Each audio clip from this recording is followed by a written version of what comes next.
The House at the Edge of the Woods. It was the summer of 1987 when Emily and her family moved to the small town of Briarwood. Nestled on the outskirts of the town, their new home was an old Victorian house that stood at the edge of a dense, dark forest. The house had an unsettling aura, but the family dismissed it as an effect of its age and isolation. Emily, a curious and adventurous 14-year-old, was thrilled about the move. The forest beckoned to her with its mysteries and secrets. Her parents warned her not to venture too deep, as the woods were easy to get lost in. But Emily couldn't resist exploring. One afternoon, as the sun dipped low in the sky, casting long shadows, Emily decided to explore a narrow path that seemed to lead deeper into the forest. She walked for what felt like hours, captivated by the ancient trees and the eerie stillness of the woods.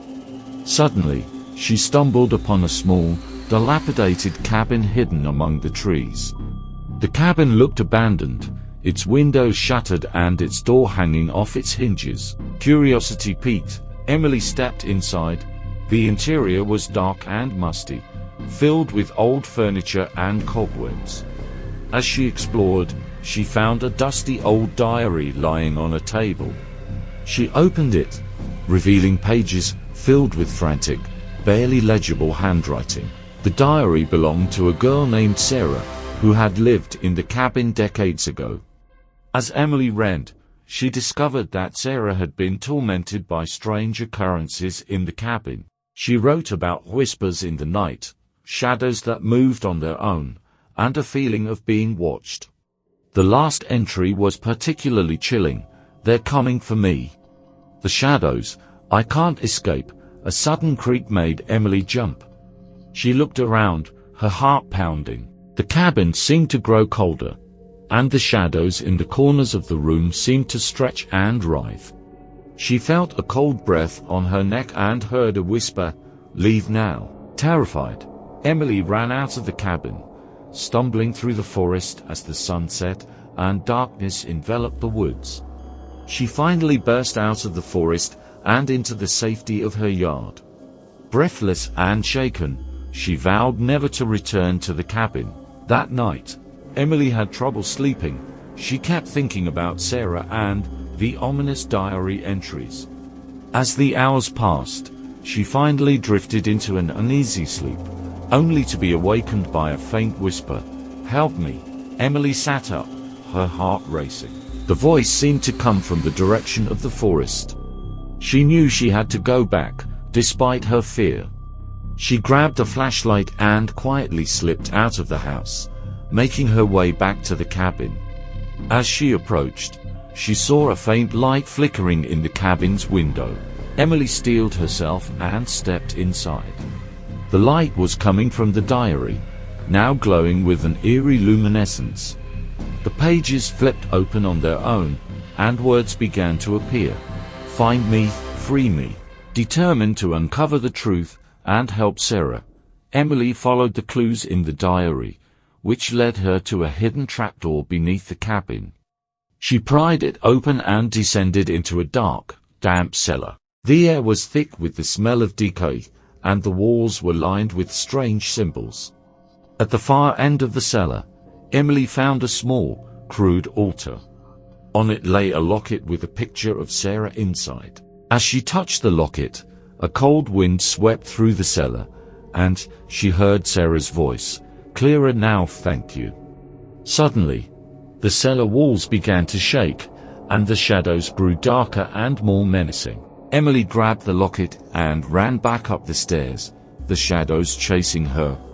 Just as she reached the cabin's main floor, the trapdoor slammed shut, cutting off the pursuing darkness. Emily burst out of the cabin and ran through the forest, clutching the locket. As she neared the edge of the woods, she felt a presence behind her. She turned to see a faint, glowing figure of a young girl. It was Sarah, smiling gratefully. "You freed me," Sarah whispered before fading away into the night. Back at home, Emily placed the locket on her bedside table. The next morning, her family decided to leave Briarwood, the unsettling events proving too much. As they drove away, Emily glanced back at the house and the forest, knowing she had helped bring peace to a tormented soul.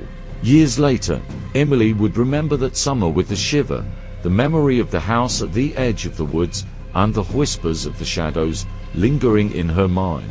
But she also remembered the feeling of helping Sarah find peace, and it filled her with a sense of closure and courage that stayed with her for the rest of her life. But the story doesn't end there. As Emily grew older, she became a renowned author of horror novels, drawing inspiration from her childhood encounter. Her best-selling book, The House at the Edge of the Woods, captivated readers with its chilling tale of mystery and redemption. One day, at a book signing event, an elderly woman approached Emily with a familiar locket in her hand.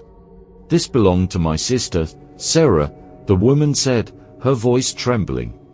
"I never believed the stories until I read your book. Thank you for freeing her spirit." Emily was stunned. She realized that the spirits of the past had found a way to connect with her, even in the present. As the woman left, Emily felt a chill run down her spine.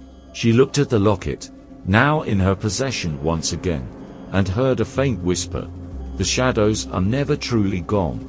Determined to uncover more secrets, Emily decided to return to Briarwood one last time. As she stood before the overgrown path leading to the now vanished cabin, she felt a familiar cold breeze. The forest seemed to whisper her name, beckoning her deeper into its heart. With a mix of fear and resolve, Emily stepped forward, ready to face whatever new mysteries awaited her in the haunted woods. The locket grew warm in her hand, a silent promise of the adventures yet to come. Hi there! If you like my stories, please give them a big thumbs up, share with your friends, and don't forget to subscribe to my channel. Thank you.